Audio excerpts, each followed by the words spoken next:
So first of all, welcome everybody. And this, I've got a whole bunch of questions which have been accumulating from Zoom as well. I just want to use buzzwords. I don't want to ask actually complicated questions. I'm going to bombard you with some of the buzzwords that have been coming out here and in the US from the SIA. You know, Fredy, I've heard IoT like 100 times in the last 15 minutes. How do you think about IoT? Why you're starting with me? Because you were on the phone and you weren't. No. First of all, good morning, everyone. Glad to be here. My first physical event, first stage for some time. So thank you, ISS, for making this happen. And thank you for the people who didn't believe in this conspiracy that Dr. Arif was talking about and showed up today. I hope you all took the vaccine and showed up.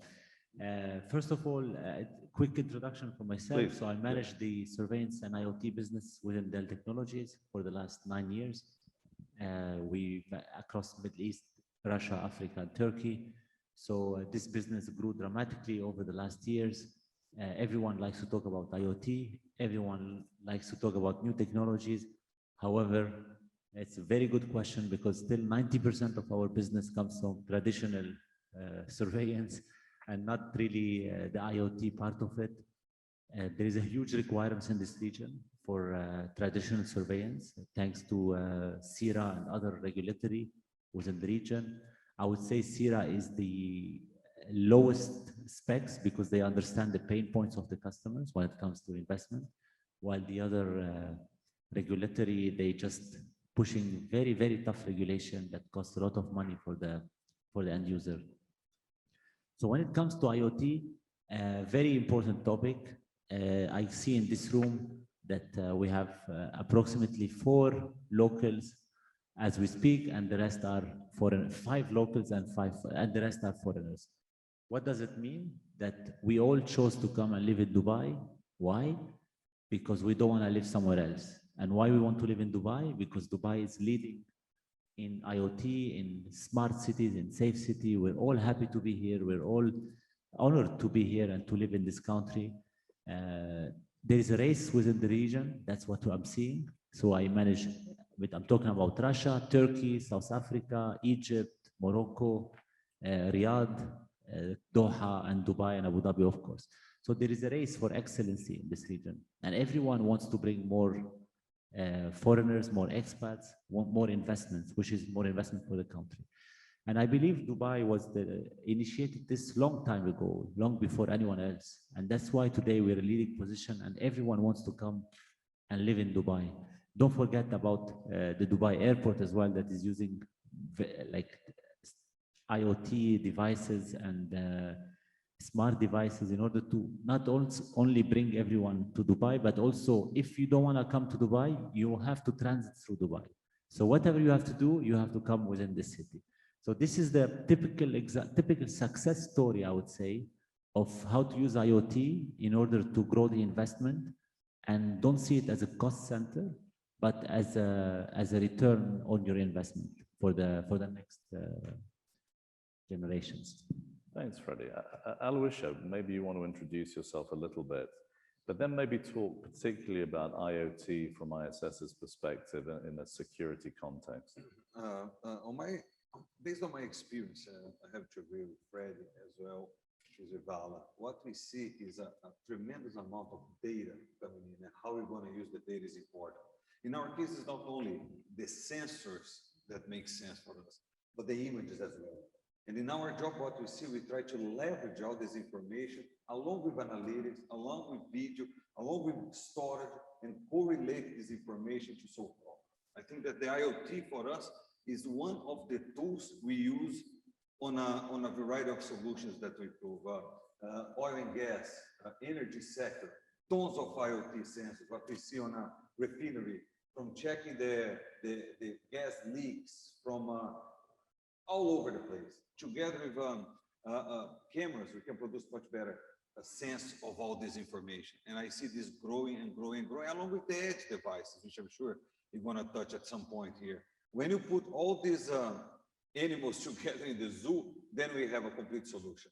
And in our case, in ISS, what we do, we put them together and make them speak the same language to provide the results, to show a dashboard that the customer can take advantage of that in real time, or actually to prevent a further issue in the future. That's what we do collectively with this technology. Well, the IoT is not a fad; it's a reality, and it's pushing envelopes. But on the AI front, Alaa, when you speak about dreams, right? And a lot of them are dreams of what can be done. I thought Engineer Arif's comments this morning were excellent. As much as there are dreams, there are also realities. There are overpromises and underdeliveries.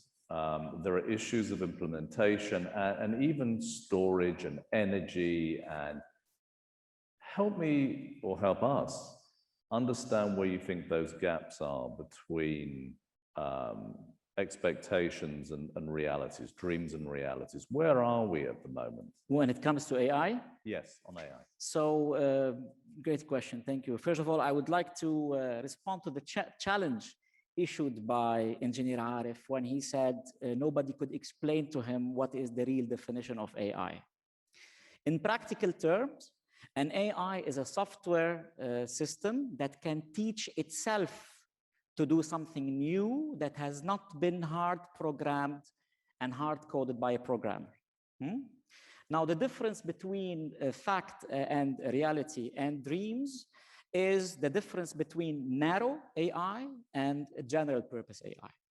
General AI, an AI that you see in movies, like Ex Machina, that can do everything, is very far. Narrow AI, which is an AI that can teach itself and enhance itself to do one specific or few specific features, is here and it's all around us. I would give only two examples of narrow AI. One of them I've seen in a factory in Taipei, where instead of having humans monitoring the defects on a production line, they trained an AI model on all types of defects that can appear on the product, whether there are scratches, whether there are any type of looking, the AI was able to look through the cameras and analyze and identify the defective equipment. That's a narrow AI in action. The second, one of my favorite examples, is the Tesla Dojo system. I like the clever name, Dojo. It's where you bring pupils to learn karate.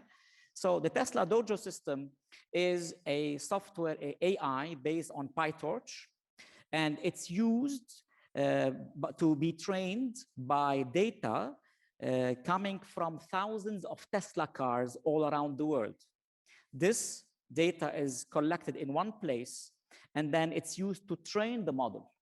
And then this model is being able to learn how the car should behave on different traffic, different roads, different terrains, different cities, and different weather patterns.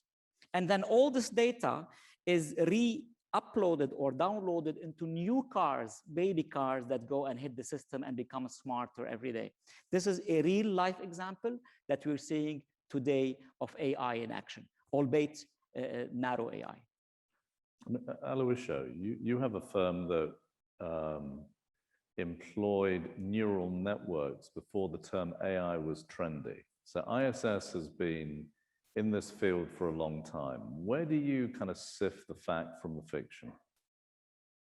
What we see is a lot of practical uses. When you talk about deep learning, AI, we've been doing that since 2000. It's basically about 25 years ago. What we see is experience matters. What we're mentioning on training systems, data. When we get a new challenge in our company, especially in this region where they're always pushing us to the limit, first we look at our scars in our body, the experience. What can we use from the past that can solve the future problems? And AI is not the answer for all of them. Maybe IoT is, maybe RFID is, or maybe the traditional analytics, or a combination of them. For example, in case of license plate recognition, what we've been discussing before, we did most of the work using regular template-based analytics. We've been using that for many, many, many years. When we arrived here, with the level of accuracy that was required, especially by CIRA, we had to think outside the box.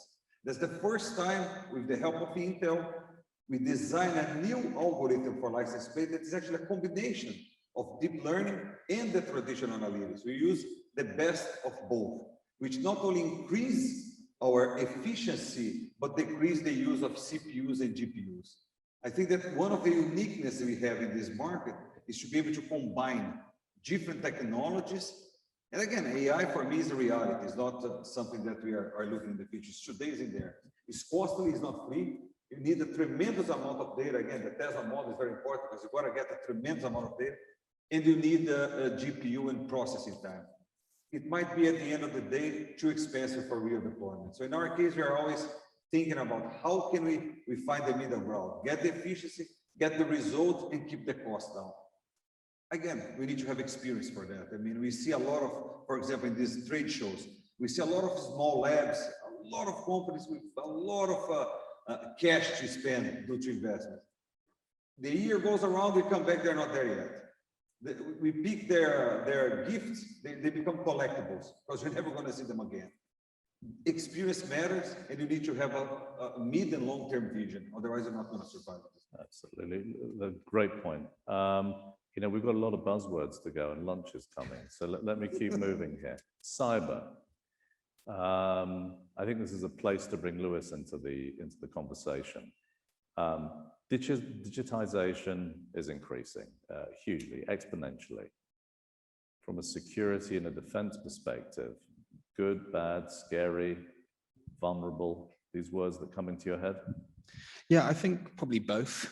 I mean, there's a great opportunity with digitization. We've already seen this in terms of what the speakers have talked about, in terms of the integration of systems, and defense is not alone in that. Defense and military is probably lagging behind other sectors in terms of cloud-based cyber, Internet of Things, for obvious reasons, because of the security of information and the classifications. However, there's huge application potentials when we look at maintenance, MRO systems, and the way that usage data can link with supply chains, huge potential.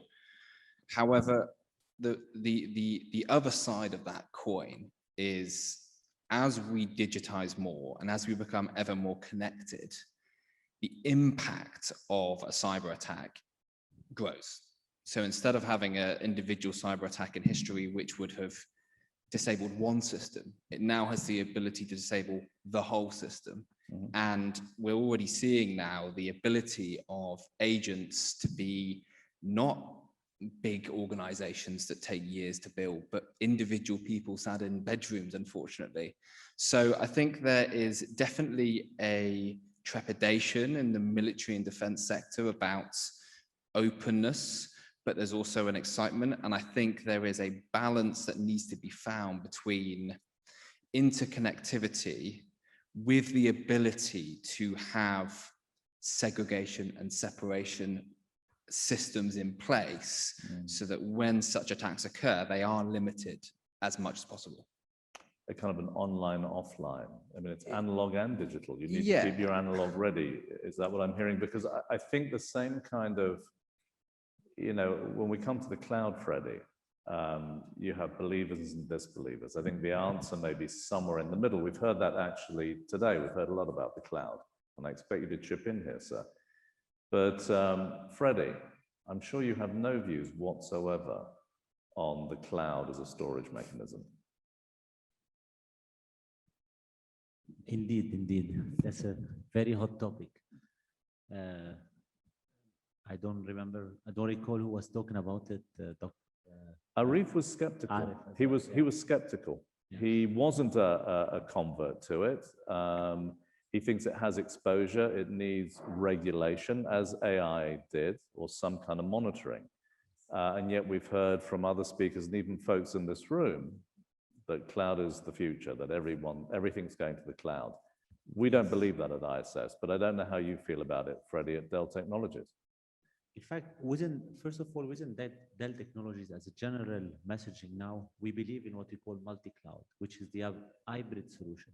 So Some data are being done, some applications, excuse me, are being written in a way that they have to run on premise. Some others are being written in a way that they will shine on the cloud. They should not be on premise. So this is in general IT applications. However, when it comes to video surveillance, so I've been here since 2012. This is my 9th year. We have tried to go on the cloud for the surveillance in multiple countries, whether it's UAE, whether it's, believe it or not, Kenya was the most advanced in this. South Africa has a proper one, and maybe Saudi Arabia with Rakib. That's Dell Technologies as well, implementation. So I can count them on my fingers how many proper cloud implementations are lucrative today and are working properly. So we talk about, when it comes to Dell Technologies, I would say 0.1% of our installations are cloud installations, and 99.9% are still on premise. Why? What are the limitations? Dr. Arif said it very clearly, it's the telecom. So today, when you go on a cloud for your IT infrastructure, you need what, 10 megabyte, 20 megabyte links. When you go on the cloud with your surveillance infrastructure, you need gigabyte links. And this costs a lot of money because it's regulated by Telecom Industry, which is in Dubai, is a TRA, Telecom Regulatory Agency. So you cannot sell your gigabyte below a certain price. So at one point, it becomes so expensive that it doesn't make sense to go on the cloud. That's in general what's happening here. However, that doesn't mean that there aren't some proper cloud. It was not just expense, it was also about bad actors. That the people, that the vulnerability of the information was his concern. Indeed. Who wants to have these videos being written somewhere else where anyone can eventually see them and access them? Yeah. Aluisio, do you want to chip in on this kind of question? Richard, I think that in this particular case, I have to agree with Fredy and Arif as well. My experience with cloud is pretty similar to Fredy. I mean, very large deployments around the globe are skeptical of cloud for what we discussed: vulnerabilities, price, dependency on the pipe, and some of them, if not all, are mission critical systems. You cannot put a city surveillance on a cloud and go through these hurdles and make sure that the image is always there. Although we do see hybrid solutions working quite effectively, I can say some of our largest deployments of city surveillance, although the whole infrastructure is on premise, sometimes with a private, what we call private cloud, where the government has their own data centers. However, they offer this service for restaurants, gas stations, that they can upload this on the cloud. Few cameras, 10, 12, 30 cameras, that's fine. If there is a problem, happens, they click a button, and then the police has access to that system. That's a good use of the cloud, not sensitive information. And I think that little by little, we're going to see an increase of use, but so far in this market, as it's conservative and due to the sensitivity of the data, I do not see a large adoption at the moment. Okay. Another point is computing, which I agree with you. We do have projects, for example, with a variety of parking places, a chain of parking places. That could be uploaded to the cloud. We send a picture, go to the cloud, and then we recognize the license plate. We do not need to do everything in real time. The car goes at 0 kilometers per hour, to your point, and we have time to upload, and if there is frame loss, we ask again. That is not a mission critical system. And those applications see a good use, but there are very few far in between. Again, lightning round. Issa first. Biometrics in a smart city environment. Talk a little bit about that, your views of what technologies will emerge strongest in the next couple of years, if they do at all. And clearly some of the interfaces with the privacy issues. The question is to me. That's you. Super. That is your name. Thank you. So it's very interesting to move from old legacy identification technology to biometrics that we're seeing all around us today.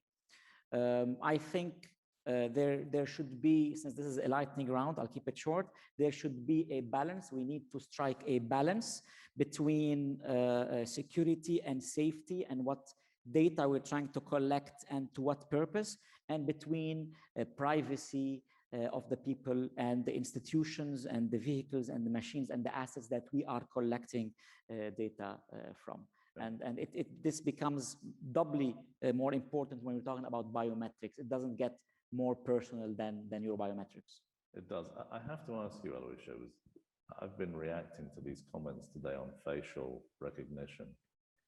It's arisen in the first two presentations that it's hard to do, impossible to do, that no one's been successful. What's your experience been in this arena? My experience is quite interesting. Prior to COVID, we ran a big a tender in New York for frictionless access control using biometrics. We actually compete with every single face recognition company in the universe. We came out as a winner. What was the project? Facial recognition for about 56 buildings in motion. You are not going to look at your eyes. You're not going to look at an iPad. You got to go zoom through the turnstile. We had to actually, again, like CETA, we had to excel. We have to create a combination of hardware and software, first to protect privacy, and the second, to be sure that you can capture and recognize a face in less than 400 milliseconds. We did it, we provide the solution, and COVID hit. When we thought that the business was gonna die, actually they accelerated due to the obvious reasons of doing access control without touching anywhere. It's a frictionless. So what is our experience on that? First, extremely hard to do. Arif is right. Masks add another level of problems to these algorithms. And again, we need to chase the best solutions and how to overcome the challenge. But on a fairly controlled environment, it can be used very well and very accurate. Now, you go to a city surveillance where it's open and wild. You need to be very careful how you use such technology. You cannot be recognizing people and ask the police to arrest them. It's got to be several levels of approvals before you take an action. And that's what we see every day. Mexico City is one. We have a variety of customers that are using facial recognition. Privacy is a concern. You've got to be very careful what you do with this data. In our case, we do comply with the GDPR. You cannot correlate a face with a name, which is, again, I think Arif mentioned about license plate recognition at gas stations. If they want to go to the database, capture the name, in some cases, you don't need to do that. That license plate is already your quote-unquote biometrics to know if you like your cappuccino or macchiato, or whatever the case might be. And facial is the same. We try to not correlate the name of the person. I'll give another application, queues on airports. One of the ways that we found a universal solution is to do face recognition. I don't know if it's Fredy.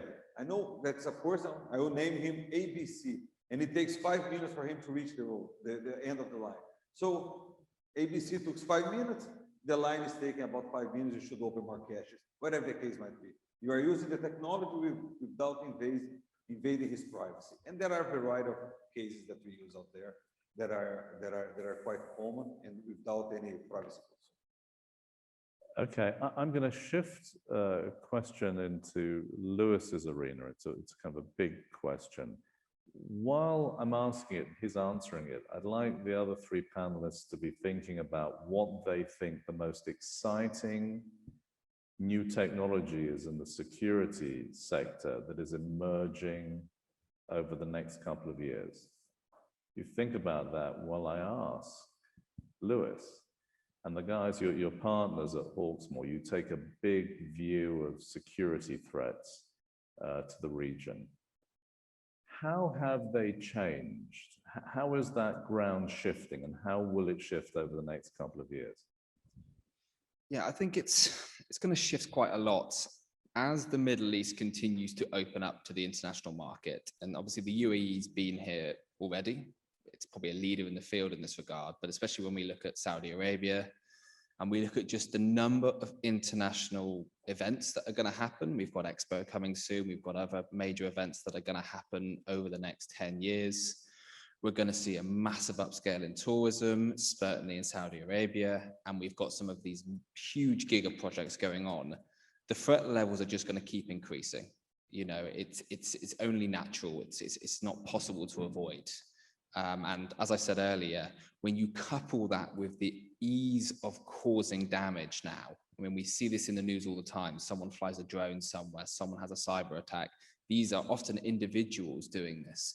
So the threat level is only going to increase. It is already increasing, and we're already seeing a number of potential attacks happening. So I think when we couple all of that with digitization, and we're looking at some of these smart cities, as we were referring to earlier, there definitely needs to be an increased focus on how to minimize those threats for both tourism, for events, both from a physical perspective and from a cyber perspective, because I think that that is an area where and you've got to keep moving with the times. So every time you find a solution that mitigates a threat, another new threat is going to be coming along. So it's an ever growing, ever developing, continuing theme that I think is definitely, we're seeing a lot more focus on, and we're seeing this, such as in Saudi Arabia, they've just set up the new organization SAFE, which I think is a great representation of what they feel has done well in the UAE. And I think that will continue to be the case. Interesting. Thank you, Lewis. So we know the question, gentlemen. I think we'll go on an Alaa, Fredy, Aluisio basis to answer it.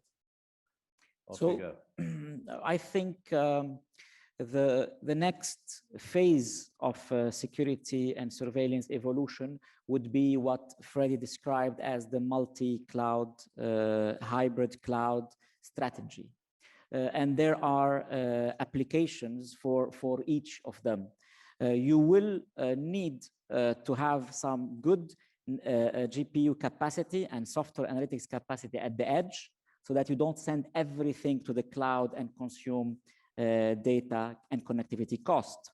But there's also some things that you cannot do at the edge or at every edge. For example, heavy machine learning models that you keep in the cloud, you train in the cloud, and then when needed, you send the capture footage from the edge to the cloud and you send back the result. I think this will be the main thing we see realized next, based on three enablers. Number one, connectivity is becoming better. With 5G, you have less latency with the URLLC protocol, and you have heavier data pipes with the eMBB protocols. Also, when you send all this amount of data in the cloud, you have now the big data protocols and softwares are getting more and more mature. Go and see what Hadoop is doing, go and see what Spark is doing, go and see what Cassandra and Kafka are doing to analyze these big data, and you will see where the future is going. And the third and final one is the machine learning algorithms that are good now in terms of technology will become 10 times better when they collect enough data so that they can start acting on this data. This is where I can imagine the next few years. Thank you, Alaa. Fredy. I would go back to your question to Dr. Al-Kitbi. You asked him how costly it is. Is it expensive to have a surveillance system? So during my tenure at Dell, I saw many people running out of business, going out of business. So many systems. We have around 500 partners across the region. Some have this, how do you say, tendency. I tell you, give me $1 per terabyte price. Give me the price per server. The market, the IT market in general, and the surveillance is moving at the fastest pace ever. Like, there is no industry in the world today moving as fast as the IT industry. So if you don't transform, if you don't mature enough, you're out of the business. You're out of business. If personally, on 31st of December, you wake up, you didn't learn anything, you're still doing the same thing you've been doing on the 1st of January, then you're out of business. Then you're out of business if you're a company, and you're out of market if you are a vendor like myself, an employee, you work for someone. If you don't transform and adapt to what's happening, if you don't get the maturity, you're out of business. So when you go to a customer and tell him, I'm gonna give you $1 per terabyte, definitely we talk about the cost issue. If you don't go to a customer and telling him how you will solve his pain points with the surveillance system, that's the completely different discussion, and that's how you win, and you win big, and no one is gonna challenge you about the price or the margin you're putting. So the market is moving towards this, definitely. So the application that goes on the cloud and come back, when you go, I'll give you the example. So you tell me the future. The future is here. Dubai already is the future. You guys all have been in Dubai airport. Have you seen the smart tunnel where you just cross the police without even stop, without even showing your passport or Emirates ID now? You just by scanning your eyes. This is the future. We're using technology for the best of our customers, for the best of the people, and we have many such examples in this region, particularly. So yes, the market is moving towards these artificial intelligence, of however you want to call them, and this is where no one is gonna ask you how much the smart tunnel cost, but they'll tell you, I want it tomorrow. And this is where you people will win big by selling the value and selling some exciting features, and that they are available today, not in the future. They are here already. So let's all challenge the end user and give them some exciting things and stop selling on price or on capacity or on quantity. Good thoughts, Fredy. Future is here now. I hope Dr. Kidby agrees with me. But, The future is here, Fredy. You're right. On my point of view, I would like to expand on what you said, Fredy, and Alaa as well. What I see the future is keep using and innovating these systems to be able to utilize in different ways. As Dr. Mohammed said before, we need to see in different angles. A security system has a purpose, but that camera can be used for a number of other things. For example, if you install under vehicle surveillance in here, you can not only detect if there is a bomb or drugs, but you can also see how is the maintenance of this vehicle. Is that anything leaking? Is that so? Basically, you can sell the same system and use in different ways. And we see this all the time, increasing your return on investment. Innovation is very important. You are absolutely correct. We see competitors in my particular market that are leaders by selling video recording, and they stay selling the same thing. When they woke up, the market is already innovating. It's recording, video management system is not enough. What you are adding, what you're aggregating, how can you help me to help you to solve problems? By recording video, it's not only that. You need to innovate. You need to listen to your partner. I heard a lot here today. You need to listen. There are very few companies that listen. Usually, my product is the best because it's used everywhere, and that's the best. I don't need to listen. I already listen to everybody. It's different. Every region is different. Every challenge is different, and you have to innovate. Cloud, it's one of the options. IoT, it depends. It depends what test you have in there. So the future for me is to keep innovating, keep creating algorithms, and utilizing these sensors, whether it's a camera, a temperature sensor, in different ways, collecting this data and slicing them different based upon the stakeholders that are looking at them. And that's what we do globally. Good one. I mean, I'm going to ask you just, this is the end bit now. So hold your applause for a bit, because I'm going to do those layers before we go to lunch, which will be on the first floor in Kitchen 6. It's really a thank you to the co-sponsors again. Us with an IT and Ingram micro company, Dell Technologies and Intel. This is a great combination. I want to look at the Zoom camera and say to guys at Security Middle East, Mike and Ryan, thank you so much for putting this all together. The real hero is a lady called Sandy Issa. Is she still in the room? Did she kind of slip out to go to lunch? What a shame, because this is her moment. You know, it's one of those great moments, right? She's not here. Actually, you can applaud her now. I wouldn't even wait for her. She needs the round of applause. Sandy Issa, well done. And ultimately, our biggest thanks to speakers, and even bigger, if it's possible, to everyone who came here to participate in person and over Zoom. I have found this honestly incredibly stimulating. My brain is full of ideas, and if I'm the only user here, it kind of has set out to do what I hoped it would do, which was to stimulate questions. And I hope it's a shared experience, and that we will use this and learn from it as we go to Qatar and Saudi and come back here and we continue the dialogue and make friends and share experiences. That's it. Thanks very much.